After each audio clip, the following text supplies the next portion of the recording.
had some questions about this problem, so I thought it would be good to do a video solution for it. This is discussion week 5, number 2, a car on an icy curve. So we talked a little bit before about how friction can be the force that's accounting for your centripetal acceleration that's causing your car to move in a circle. Another approach that often will be used on roads, especially for high-speed things like car races and stuff, is to bank the curve. And so here's an example where we're going to see that the normal force can be the force that accounts for the centripetal acceleration. So to make it really extreme, we do this problem on an icy curve, which again, for us, basically means that there's no friction.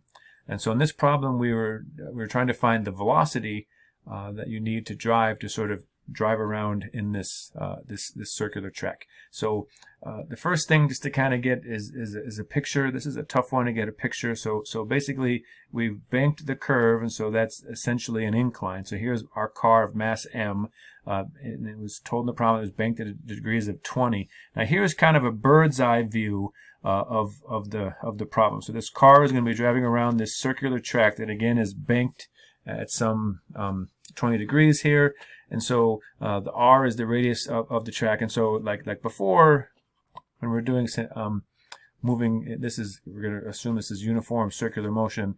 We're going to have centripetal acceleration pointing in towards the center of the circle.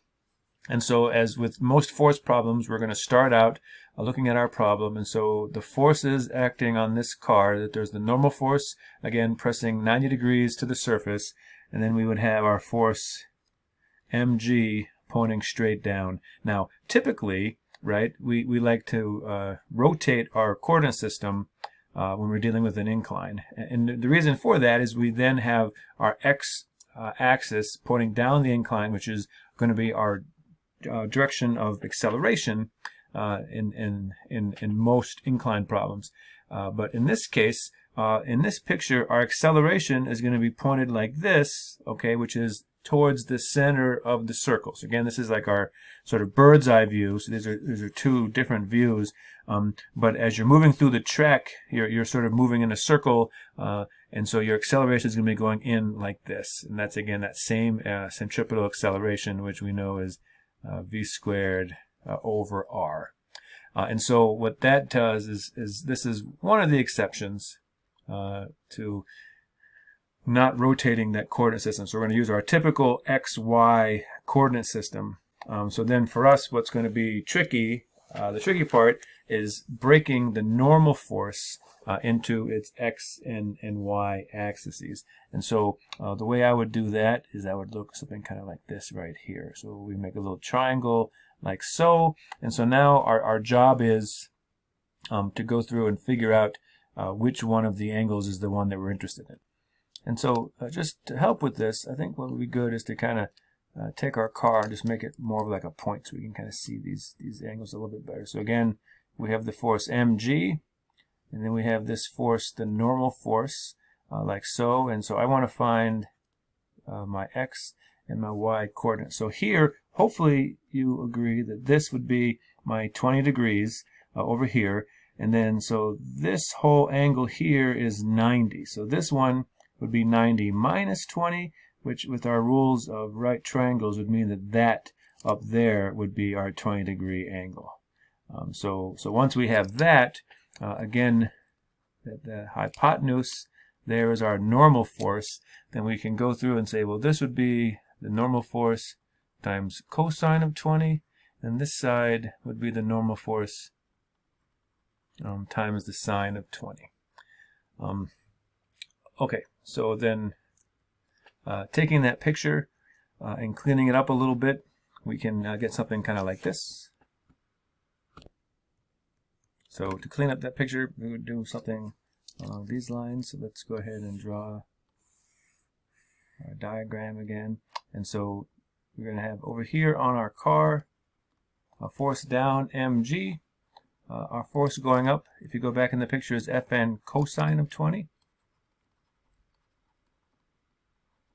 And then this one here will be Fn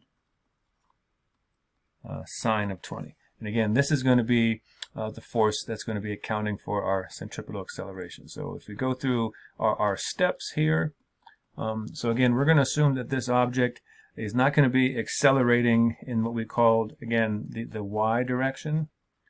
Okay, so it won't be moving up or down, and so we can say that sum of the forces in the y direction equals 0, and so I get Fn cosine 20 must equal mg. So those two forces balance, and then what we do is in the x direction, again, that's the one where we have our centripetal acceleration, and so the only force on that side is the Fn sine 20, and that equals ma, and again, what we can do here is go ahead and plug in v squared over r.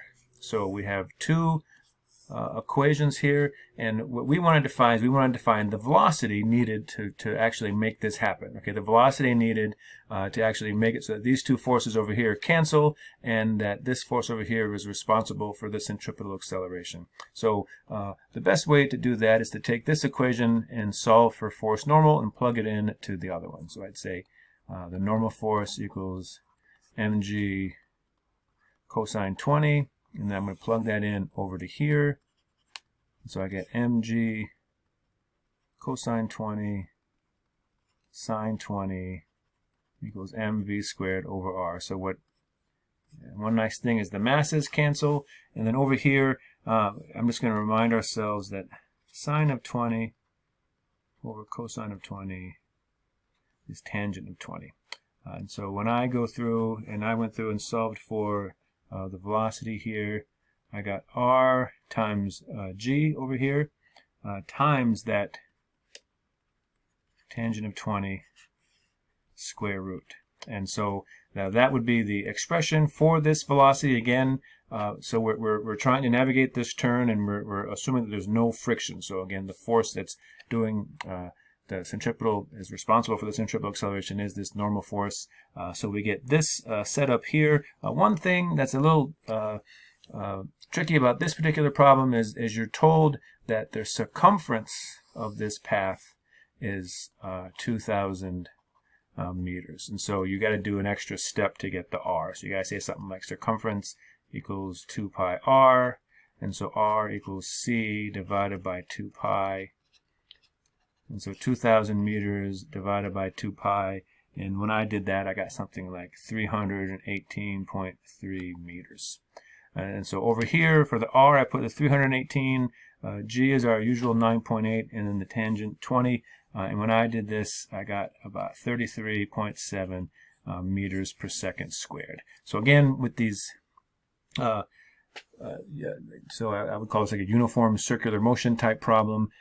We use a lot of the elements that we used for solving force problems, Newton's laws, and it's just that we have a centripetal acceleration for uniform circular motion going in towards the center of the path. All right, hope this helps.